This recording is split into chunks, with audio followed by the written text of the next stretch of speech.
Ya, shalom saudara-saudaraku yang terkasih dalam Tuhan Yesus Kristus. Haleluya, amin. Kita ada dalam semangat baru lagi saudara-saudara, karena kita telah menginjak tahun baru, tahun 2025. Jadi tentunya ada nuansa yang begitu kuat yang timbul dari dalam hati kita dan pikiran kita saudara-saudara. Dan saya meyakini itu saudara-saudara ada di antara saudara yang memiliki bagaimana semangat yang akan mengisi hari-hari hidupnya di tahun 2025 ini. Amin. Secara khusus saudara. Amin saudara-saudara. Ya, kita tentunya hadir di tempat ini dalam ibadah ini mempunyai tujuan, ialah kita ingin mendapatkan hal yang lebih lagi. Ya, tentunya hal yang lebih ini sesuatu dimungkinkan hanya karena Tuhan mengizinkan hal yang lebih itu terjadi di dalam hidup kita. Ya, baik, dari awal ini saya memberikan sebuah landasan pembukaan ini untuk kita masuk di dalam mendengarkan firman Tuhan lagi. Firman ini akan terambil dari Injil Markus pasal 4 ayat 26 hingga 29. Injil Markus pasal 4 ayat 26 hingga 29 bunyinya demikian. Perumpamaan tentang benih yang tumbuh.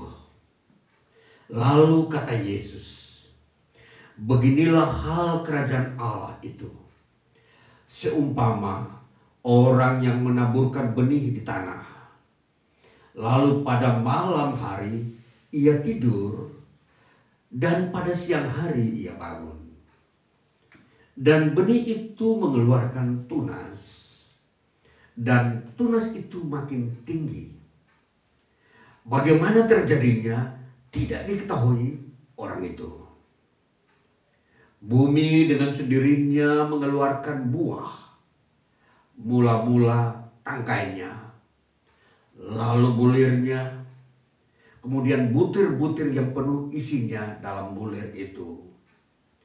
Apabila buah itu sudah cukup masak, orang itu segera menyabit sebab musim menuai sudah tiba. Baik, sampai demikian jauh bagian firman Tuhan yang kita baca di hari ini, saudara-saudara.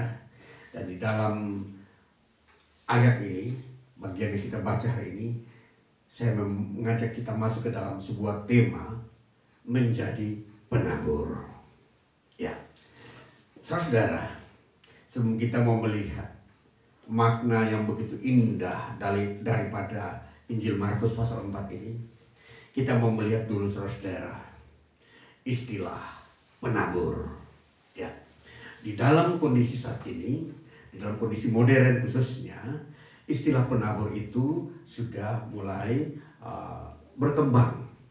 Karena kalau kita melihat era pertanian, itu istilah penabur hanya kita menemukan hanya satu, ialah orang yang menabur benih di ladang pertanian.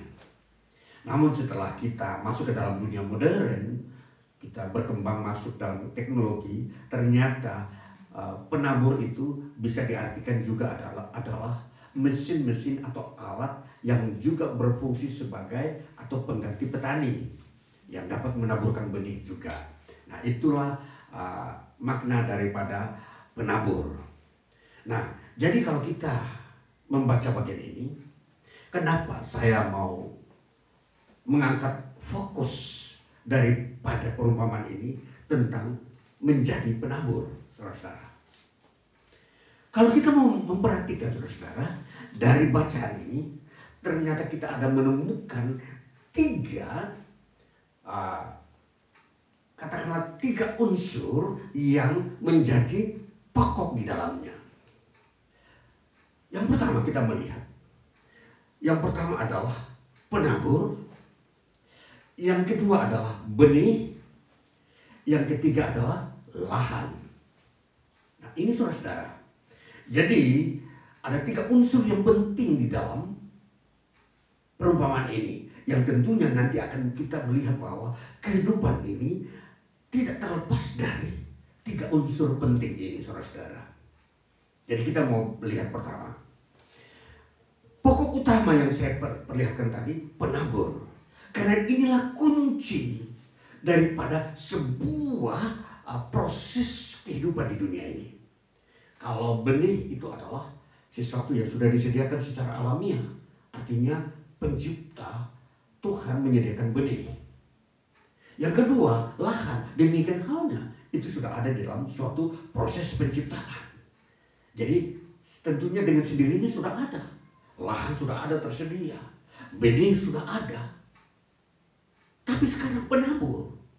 Penabur itu tidak semua orang bisa menabur. Tidak bisa semua orang mau mengerjakan pekerjaan penabur. Itulah sebabnya. Karena kondisi seperti inilah, maka membutuhkan seorang penabur. Maka tema kita adalah menjadi penabur. Saudara, di antara ribuan orang di muka bumi, hanya yang menjadi penabur adalah orang-orang yang dipilih. Tidak segampang atau semudah orang mau menjadi penabur, saudara-saudara. Tidak mudah. Karena pekerjaan ini memang pekerjaan yang dia harus terjun langsung di lapangan. Sedangkan banyak orang senangnya hanya di sebuah tempat yang nyaman, zona nyaman. Dan di situ katakanlah dia tidak mau bersentuh langsung dengan kondisi-kondisi alam yang masih katakanlah di situ belum ada fasilitas-fasilitas.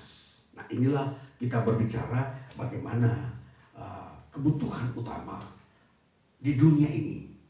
Bahwa di dunia ini yang menjadi permasalahan adalah yang disebut penabur.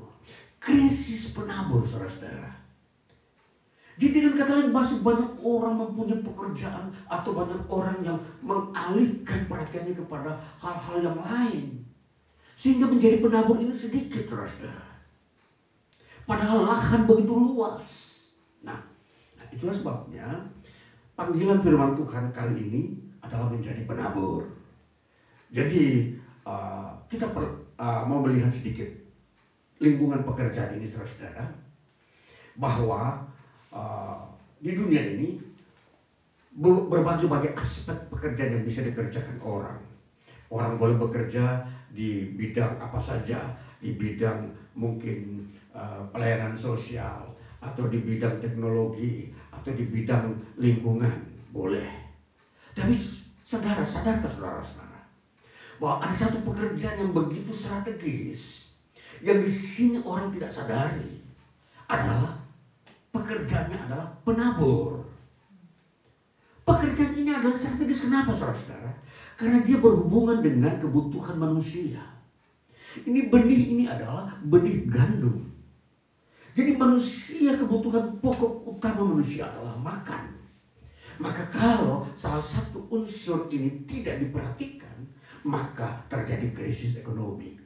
Manusia mendapatkan gandum akan langka. Ya, tentunya demikian, saudara-saudara. Konsekuensi daripada sesuatu aspek itu tidak berjalan dengan baik, terjadinya krisis. Maka ini, saudara-saudara, kita perlu perhatikan bahwa menjadi penabur ini adalah sesuatu pokok pikiran yang ditampilkan oleh Yesus di dalam mengisi kehidupan manusia di dunia ini. Lalu kemudian kelanjutannya bahwa sehubungan dengan kehidupan di dunia ini mempunyai relasi yang langsung dengan kerajaan Allah. Jadi kerajaan Allah ini selalu menyoroti bumi ini bagaimana kondisi keberadaannya. Apakah masih layak ditempati atau ditinggali oleh manusia? Nah, itulah sebabnya kerajaan Allah begitu peduli untuk melihat segala kondisi-kondisi di bumi ini. Sehingga di sini bagaimana peranan Allah Tuhan hadir di bumi untuk menerangkan dan menjelaskan bahwa bumi ini sedang membutuhkan penabur-penabur. Saudara, jadi kalau ada orang tidak terpanggil untuk menjadi penabur, misalkan semua tidak mau menjadi penabur, maka terjadi krisis pangan. Terjadi krisis pangan di muka bumi. Nah, itulah sebabnya memantau semua itu, maka Yesus di dalam perumpamaan ini sebenarnya selain menampilkan bagaimana peranan Yesus sebagai penabur, itu sebenarnya sedang mengungkapkan bagaimana kondisi dunia juga yang sesungguhnya harus ada orang peduli dengan profesi penabur. Ya, nanti kita lihat selanjutnya bagaimana seluk-beluk dari penabur itu sendiri. Baik, kita lanjutkan. Di dalam bagian teks ini dikatakan Yesus menjelaskan perumpamaan seorang penabur. Dikatakan Yesus berkata begini, beginilah hal kerajaan Allah. Nah, kerajaan Allah artinya di situ pemerintahan Allah sedang akan dibentuk atau dibangun oleh Tuhan sendiri mulai dari bumi ini. Kalau tanpa rancangan Tuhan seperti ini yang membangun kerajaan Allah mulai dari bumi ini, maka perumpamaan ini tidak akan hadir. Maka perumpamaan ini mau membukakan wawasan kita dan pengenalan kita bahwa kerajaan Allah itu dibangun mulai dari bumi ini. Tuhan yang merestuinya, Tuhan yang mempersiapkan idenya dari surga untuk dimulai dari bumi. Maka yang memulai di dalam membangun kerajaan Allah ini disebut penabur. Penabur inilah yang menjadi inisiator. Penabur inilah yang memulainya sehingga munculnya kerajaan Allah. Nah, maka dari sinilah kita mau melihat siapakah penabur itu. Penabur itu adalah Yesus Kristus. Saudara, kita akan mau melihat bagaimana tampilnya seorang penabur ini di dalam memberikan peran aktif bagi bumi atau dunia ini. Bahwa seorang penabur, dia akan memperbaiki kondisi-kondisi dunia yang buruk. Krisis-krisis itu akan menjadi pulih karena kehadiran seorang penabur. Jadi kalau kita coba bayangkan sedikit.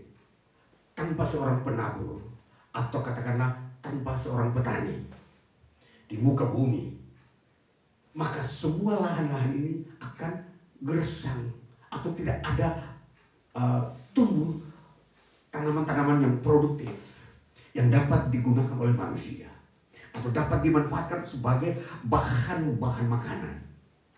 Maka akan tumbuh lalang-lalang, tumbuh-tumbuhan liar. Akan tumbuh banyak onak duri yang tidak bisa difungsikan atau digunakan oleh manusia untuk kehidupannya. Karena butuhlah seorang penabur. Nah, ini perhatikan saudara. Nanti kita lihat penabur ini peranan pentingnya di dunia ini. Nah, kita mau melihat. Sekarang kerajaan Allah itu sudah diwujudkan. Diwujudnyatakan melalui Yesus Kristus. Nanti kita akan melihat bagaimana hukum tritegon ini yang saya akan sampaikan. Hukum tritegon adalah hukum tingkat ketiga. Hukum 3 tingkat di mana penabur ini terus mempunyai profesi atau penabur ini memiliki fungsi di dunia ini. Jadi dimulai dari Yesus yang sebagai penabur. Jadi Yesus datang untuk menanam benih-benih yang baik. Benih-benih yang dapat difungsikan oleh kehidupan manusia di bumi. Dan disitulah kerajaan Allah tumbuh, saudara-saudara. Jadi kalau benih gandum itu diidentikan dengan kerajaan Allah, maka rumput liar dan lalang-lalang dan rumput onak duri diidentikan dengan kerajaan kegelapan. Nah, ini kita mau melihat bagaimana nanti seorang penabur ini menata dengan baik bumi yang penuh dengan onak duri ini yang tandus adanya, yang tidak berguna atau yang gersang adanya, berubah menjadi sebuah taman yang subur. Ini karena kehadiran seorang penabur. Nanti kita melihat seterusnya. Kita melihat bagaimana seorang penabur dia hadir dengan sebuah aktivitas. Dia hadir, tentunya dia datang di lahan di mana akan ditaburkan benih. Dia akan datang turun. Dia menapaki satu langkah lepas satu langkah untuk memenuhi seluruh lahan itu dengan benih. Itulah pekerjaan seorang penabur. Kemudian Kemudian kita lihat lagi bagaimana benih itu adalah benih itu sudah disediakan oleh Tuhan. Lahan pun itu sudah disediakan oleh Tuhan. Maka butuh sebuah sikap hati daripada seorang penabur untuk mau menaburkan benih di lahan ini. Saudara, ini sebuah konsekuensi. Disinilah kita memperhatikan, mempelajari kehidupan yang sesungguhnya di dunia ini. Bahwa di dunia ini ada sebuah sinergitas. Di dunia ini ada sebuah komunikasi antara manusia, alam, dan benih-benih yang Tuhan sudah sediakan. Nah, di sini kita melihat tentunya ada orang-orang khusus tertentu yang dipilih Tuhan untuk mengerjakan ini. Tanpa kehadiran Tuhan untuk menetapkan, memilih siapa penabur, tidak akan mungkin seorang bisa menjadi penabur. Itulah Yesus telah ditentukan oleh Allah untuk turun ke dunia menjadi penabur pertama. Dunia ini yang penuh dengan dosa itu dibersihkan agar ditanami sebuah benih-benih gandum, yaitu di situ sebagai sumber hidup manusia. Dan disinilah kerajaan Allah mulai tumbuh. Maka nanti kita akan melihat bagaimana prinsip hukum kerajaan Allah itu bertumbuh. Dimulai dari siapa? Dari seorang penabur. Jadi penabur itu penting hadir untuk memperbaiki dunia ini. Jadi dunia ini diibaratkan bahwa dunia ini ada di dalam sebuah lahan yang gersang, yang atau dengan kata lain lahan yang ditumbuhi dengan onak duri, yang perlu digarap, dibersihkan atau ditata dengan baik agar lahan itu dapat difungsikan. Itu peranan seorang penabur. Lalu kita melihat apa fungsi yang lebih dalam daripada seorang penabur.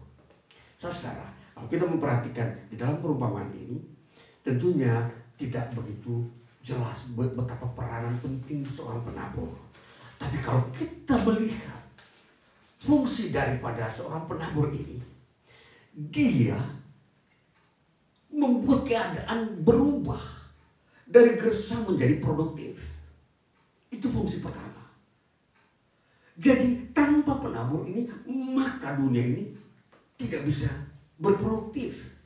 Semua tumbuhan liar. Saudara-saudara, kalau kita memperhatikan hukum pertanian, bila sebuah lahan tidak diolah, maka yang tumbuh di situ adalah tanaman-tanaman liar yang tidak berfungsi. Ini hukumnya. Tapi kalau ada orang yang mau merawat tanah itu, maka rumput-rumput liar itu akan mati karena dibersihkan atau dibuang oleh si penabur. Lalu dia menabur benih yang baik. Nah ini, jadi butuh penabur. Jadi betapa peranan penting seorang penabur di dunia ini. Dia membangun hal-hal yang baik. Dia memberikan peluang-peluang kehidupan bagi manusia, sehingga tidak ada krisis. Yang kedua, apa fungsi seorang penabur? Dia membangun sikap. Tadi dia membuat keadaan, ya. Dia membuat keadaan yang gersang menjadi subur. Itu keadaan. Ya. Sekarang itu dia membangun sikap. Apa yang dia bangun sikap di dalam peranan dia sebagai seorang penabur? Dia menawan siapapun yang telah menerima peranannya. Dia menawan. Contoh, kalau dia sudah membuat sebuah lahan itu rapi, tertata, dan dia sudah menanam benih-benih yang baik, maka di situ orang mulai tertarik dan mulai menjadi fokus perhatian kepada lahan itu. Nah, ini fungsi penabur. Dia menawan hati orang untuk tetap tinggal di lahan yang subur. Orang tidak akan pergi meninggalkan lahan yang subur. Mereka akan justru membangun tempat penginapan di sekitar lahan yang subur. Jadi ini sifatnya menawan orang lain untuk tidak pergi. Nah ini saudara, inilah sifat kerajaan Allah. Kerajaan Allah selalu merubah keadaan Dari yang gersang, dari yang kepahitan, dari yang begitu bermasalah menjadi baik, bertumbuh. Lalu kemudian yang kedua, dia membuat menawan orang-orang agar tetap tinggal di dalam nuansa damai, nuansa penuh berkat. Itulah penabur, saudara. Nah, inilah Yesus yang mengerjakan pertama kali, sehingga banyak orang datang kepada dia untuk selalu bisa menikmati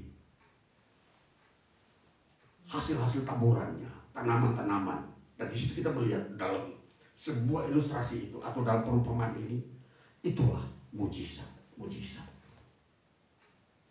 Jadi benih-benih itulah menghasilkan buah-buah mujizat. Kehidupan tinggal di sekitar lingkungan seorang penabur. Nah, kita melihat itu tingkat pertama. Kita mau melihat penabur. Penabur pada tingkat yang kedua adalah di mana ketika Yesus Kristus mati dan bangkit dan kembali ke surga, dia mendelegasikan sikap seorang penabur kepada para rasul.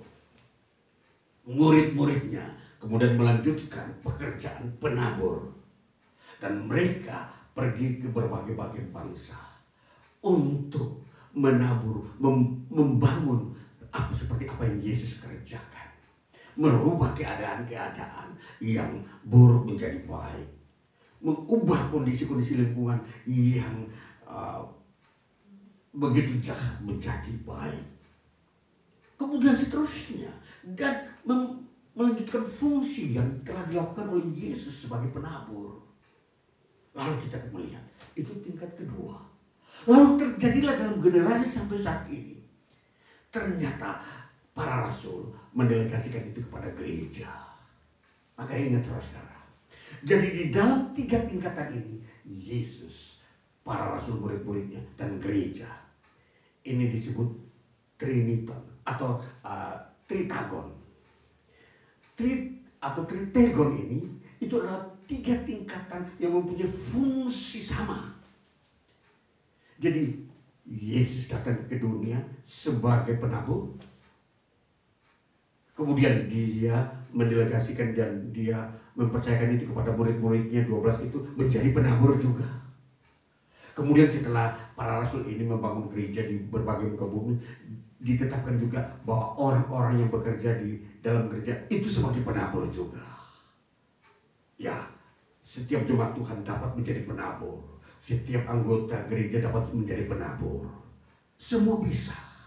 Maka baiklah kita mau melihat penabur dalam perspektif iman inilah yang kita mau melihat di situ kerajaan Allah dibangun. Maka kita melihat dari tiga tingkatan ini yang sering disebut Tritegon tadi, itu bekerja secara simultan bersamaan sampai hari ini. Yesus tetap bekerja dengan kuasanya. Para rasul tetap dapat didengarkan suaranya lewat firman Tuhan yang mereka tuliskan. Dan sampai hari ini gereja memberitakannya. Ini saudara. Maka kalau kita memperhatikan istilah Tritegon di dalam seorang penabur, itu bagaikan kita melihat sebuah jam dinding. Jam bukan jam digital, tetapi jam manual yang kalau kita melihat di dalamnya ada ruji-ruji. Ada jam, ada bagian ruji yang menentukan jam detik. Ada ruji-ruji atau gigi yang menentukan menit. Ada ruji atau gigi yang menentukan jam. Nah, maka dari situlah sinergitas itu dari menit, detik, menit dan jam itu membentuk sebuah tritegon. Bahwa perputaran itu, kelanjutan itu, sinergitas itu membuat jam itu berjalan dan berfungsi menentukan itu jam berapa. Nah sama, penabur ini bekerja sama. Dia tetap terus di dalam sebuah kontrol di mana Kristus Yesus yang dia telah kerjakan sebelumnya. Seorang penabur Jadi seorang penabur dia bekerja berdasarkan apa yang Yesus telah tetapkan. Dia tidak bisa bekerja sendiri menurut konsepnya. Jadi seorang penabur adalah seorang yang mempunyai connecting dengan Yesus. Ya, ini baru disebut seorang penabur. Kalau dia mau menaburkan sesuatu ajaran kerajaan Allah tanpa connecting dengan Yesus, itu tidak bisa terjadi. Itu tidak akan mungkin terwujudkan di dunia ini. Itulah seorang penabur. Maka di tahun 2025 ini, tahun baru, firman Tuhan yang saya sampaikan ingin mengajak kita semua menjadi seorang penabur. Seorang penabur, dia mempunyai fungsi merubah keadaan. Dan dia bisa menawan orang untuk tetap tinggal di dalam keadaan yang baik. Itulah kita melihat fungsi karakternya. Jadi karakter di sini yang kita perhatikan, bukan lagi soal pekerjaannya. Ya. Jadi pekerjaan seorang penabur memang kita sudah tahu, tapi kalau kita melihat karakternya, maka di situ dia mempunyai karakter yang kelihatan jelas, itu berubah keadaan. Jadi saudara, profesi kita apa saja, kalau kita menampilkan diri kita sebagai seorang penabur, itulah yang dibutuhkan. Saudara seorang dokter, saudara seorang militer, saudara seorang guru, dosen, saudara sebagai seorang pengusaha, apapun profesi saudara, bila saudara mengisinya, mendedikasikan diri saudara sebagai seorang penabur, maka di sini akan terjadi karakter penabur dalam diri saudara. Apa itu? Yaitu merubah keadaan yang buruk menjadi baik. Itu karakter yang jelas di dalam seorang penabur. Dia menawan orang lain supaya tidak cenderung lari kepada lingkungan yang buruk. Dia selalu menawan orang lain untuk tetap tinggal dalam keadaan yang baik.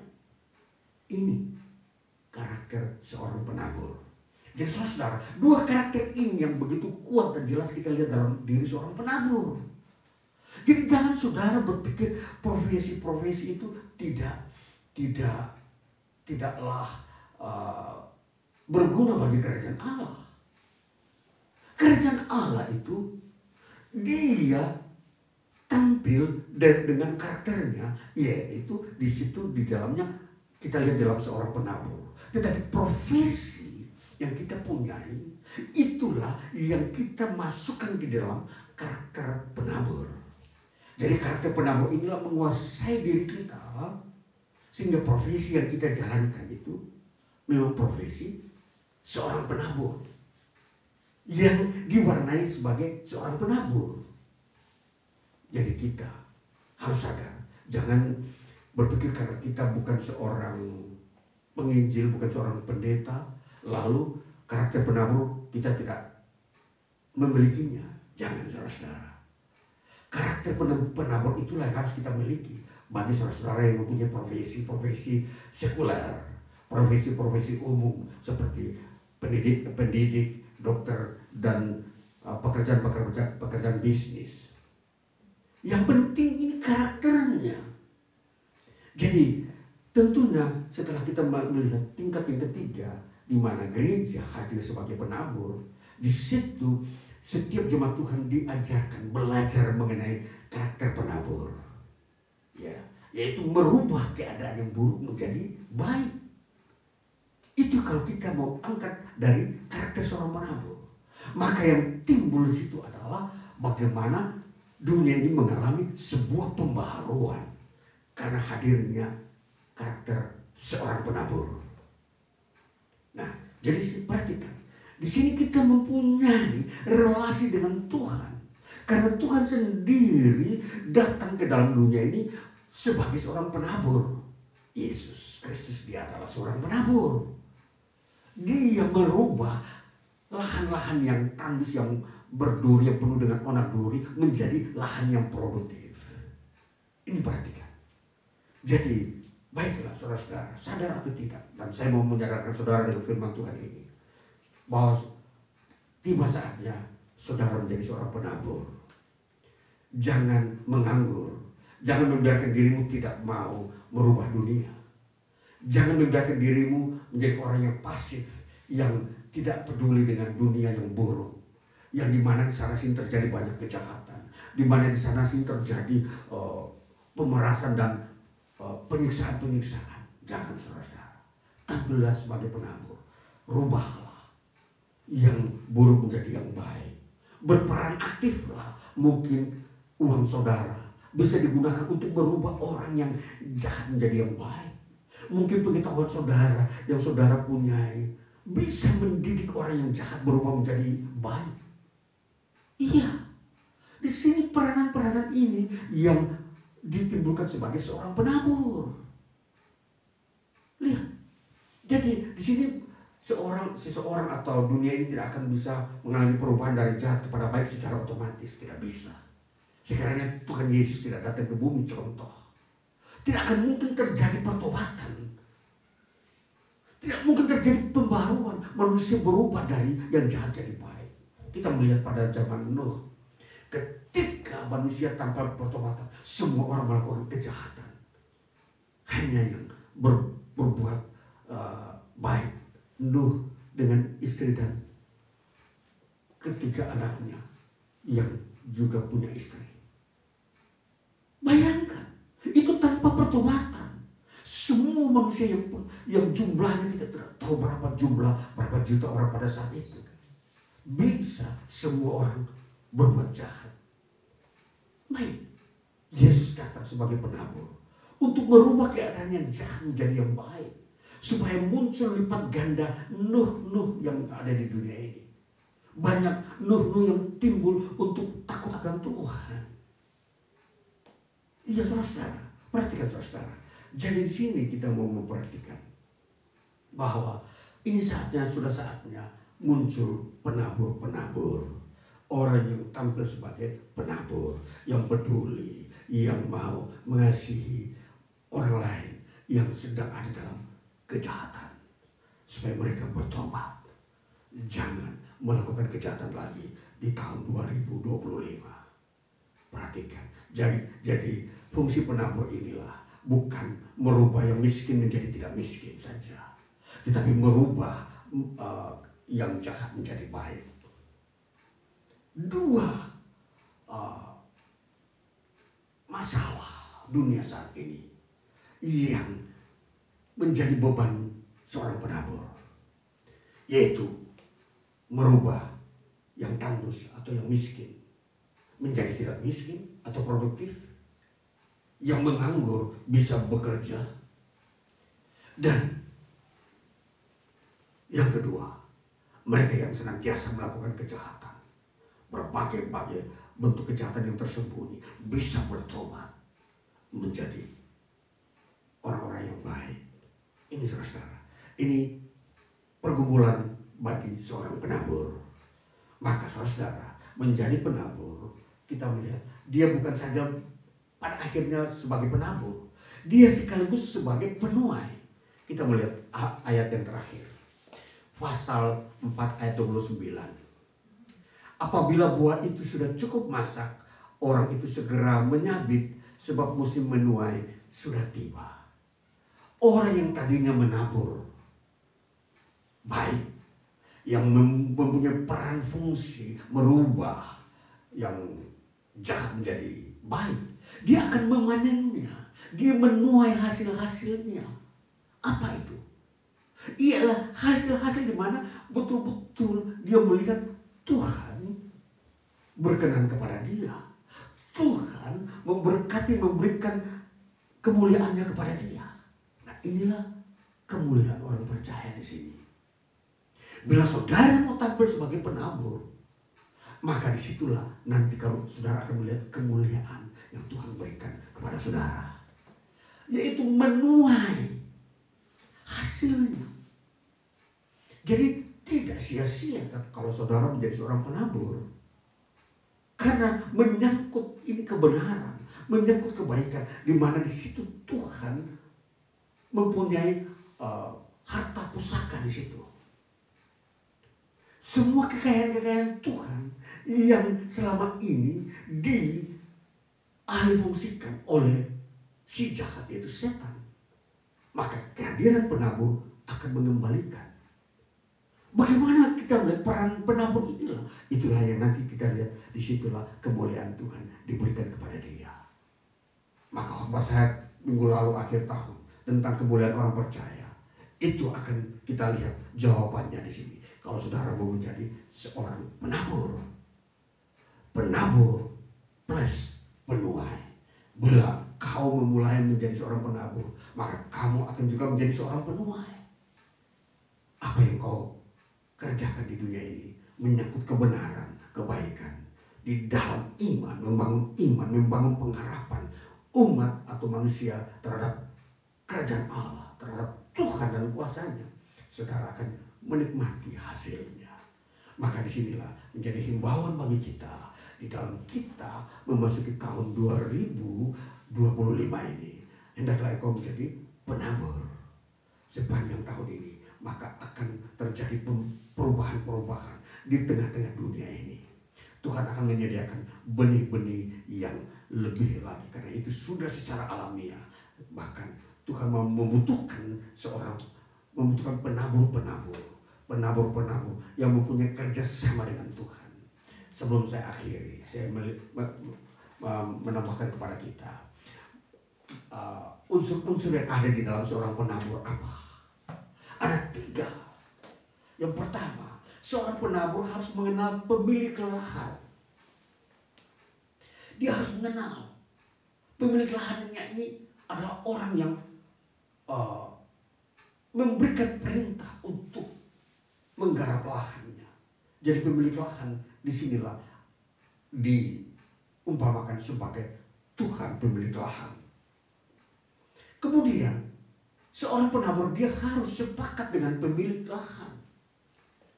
Sepakatnya bagaimana?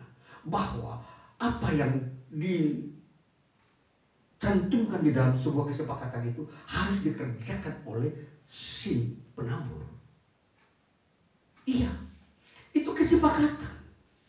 Jadi dipahami oleh si penabur ini apa yang menjadi kesepakatan dia dengan pemilik lahan.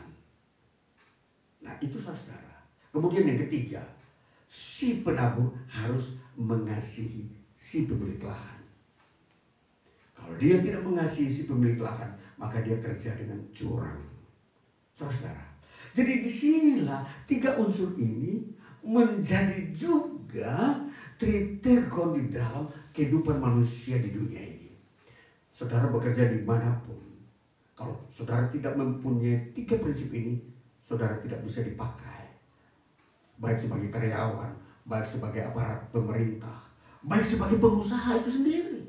Kalau saudara tidak memiliki sebuah pengenalan, tidak memiliki sebuah kesepakatan dalam diri, dan tidak mempunyai kasih terhadap diri itu sendiri, maka tidak berproduktif. Semua itu akan menjadi mati dan menganggur. Makanya 3 unsur penting di dalam diri seseorang, siapapun saudara. Apatah lagi ketika saudara menjadi seorang penabur. Saudara harus mengenal siapakah Tuhan. Saudara harus sepakat dengan Tuhan untuk mengerjakan pekerjaan penabur. Ketiga, saudara juga harus mengasihi Tuhan. Nah, itulah saudara-saudara. Dalam semua rentetan ini, kita akan masuk ke dalam tahun 2025 dengan titik terang yang jelas bahwa saya mau menjadi seorang penabur. Saya mau merubah. Saya hadir sebagai seorang yang merubah kondisi atau keadaan. Di mana saudara berada, tinggal dan bekerja. Maka salam damai dari Kristus Yesus Tuhan melalui firman-Nya ini kepada saudara sekalian. Tuhan Yesus memberkati. Amin.